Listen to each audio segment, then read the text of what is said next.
वेद जी सुना रहे थे, बताओ नेताओं से बात करने के लिए रावण तक गए। आदमी को ज्ञान लेना हो तो इतने शास्त्र पढ़ने की जरूरत नहीं होती, बहुत सामान्य बात से जिंदगी की फिलॉसफी सीखी जा सकती है। मोंटे महोदय, एक गाना आप सबने सुना होगा, नैनों में सपना, सपने में सजना, सजना पे दिल आ गया। सर, इसमें पूरी जिंदगी की फिलॉसफी है। 15 से 20 साल की उम्र, नैनों में सपना। 20 से 25 साल की उम्र, सपने में सजना। 25 से 30 साल की उम्र, सजना पे दिल आ गया। 30 से 35 साल की उम्र, क्यों सजना पे दिल आ गया। और उसके बाद जिंदगी भर की ताथैया ताथैया है।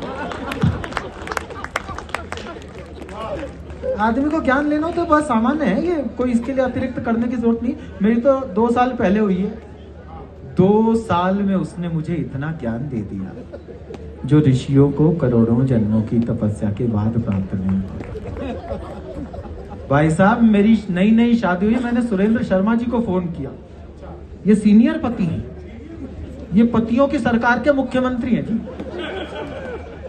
मैंने इन्हें फोन करके पूछा, मैंने कहा दद्दू मुझे कोई ऐसी टेक्निक बता दो कि मैं अपनी बीवी का जन्मदिन कभी ना भूलूं।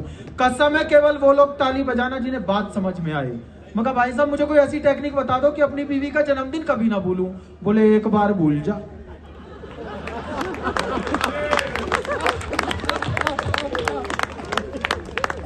मैं समझ गया भाई साहब आगे सुख से जीवन कैसे जीना है। ऐसे ऐसे सवाल करती है दुनिया में, कोई माई का लाल उनके जवाब नहीं देता। भाई पिछले दिनों मेरा जन्मदिन आया, मुझसे पूछने लगी, जानू मैं तुम्हें बर्थडे पर क्या गिफ्ट दूं। मैं कहा तू मेरी बात सुन लिया कर, घर में हंस बोल कर रह लिया कर, कभी ये बड़े बड़े लोग घर आ जाए इनकी इज्जत कर लिया कर, इतना बहुत है। अगली ने 2 मिनट तो सोचा जी, बोली ना मैं तो गिफ्ट ही दूंगी।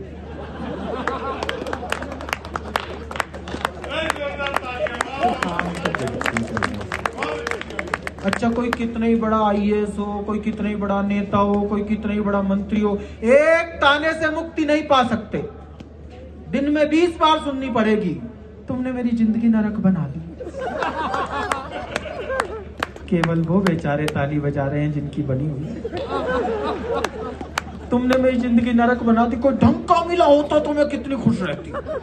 जैसे हम नहीं मिलते तो ना कोई धनपति कुबेर मिलता। लेकिन बोलती है, एक दिन मैंने यही लपका, मैंने कहा देखो, प्राणी यदि प्रसन्न रहना चाहे तो प्रसन्नता उसके भीतर होती है, बाहर की परिस्थितियां उसके सुख और दुख के लिए उत्तरदायी नहीं होती। वो बोली कैसे, अब मैं सिद्ध करता हूँ। और आपको शिमला के इस रमणीक माहौल की कसम है, सत्य बोलूं तो सत्य के समर्थन में अपना समर्थन मिलाना। मैंने कहा इन महिलाओं को आप स्वर्ग में भी छोड़ दो, इससे बढ़िया जगह तो नहीं बनाई जी ब्रह्मा जी ने, वहां इनकी कोई सहेली मिल जाए।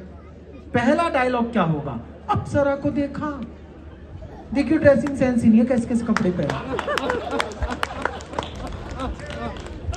एक हम साहब, हमें आप नरक में भी छोड़ दो, वहां हमारा कोई दोस्त मिल जाए।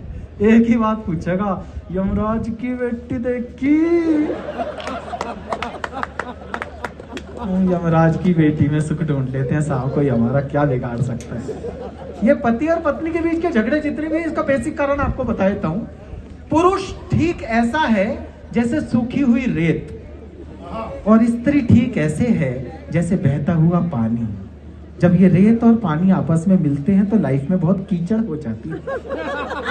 इसी कीचड़ का नाम दाम्पत्य जीवन है। और पति पत्नी में जितने झगड़े होते हैं, इसमें पत्नियों की कोई गलती नहीं होती, हो ही नहीं सकती। सारा दोष हम लोगों का होता है। हम लोग शादी वाले दिन एक ऐसी तमन्ना पाल लेते हैं जो कभी पूरी हो नहीं सकती।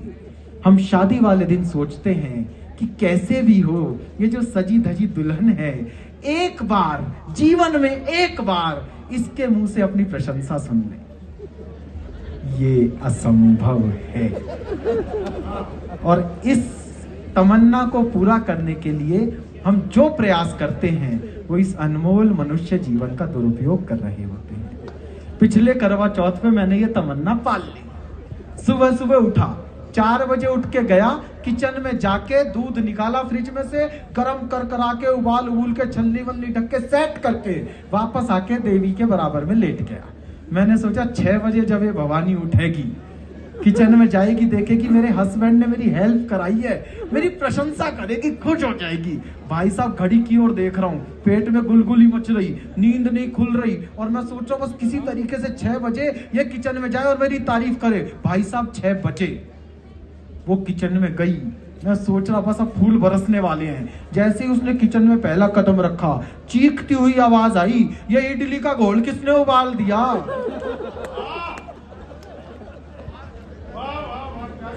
उस दिन के बाद से मैंने तमन्नाएं बंद कर दी। बस अंतिम बात आपको बता देता हूं ताकि आप लोग भी ये तमन्नाएं बंद करें।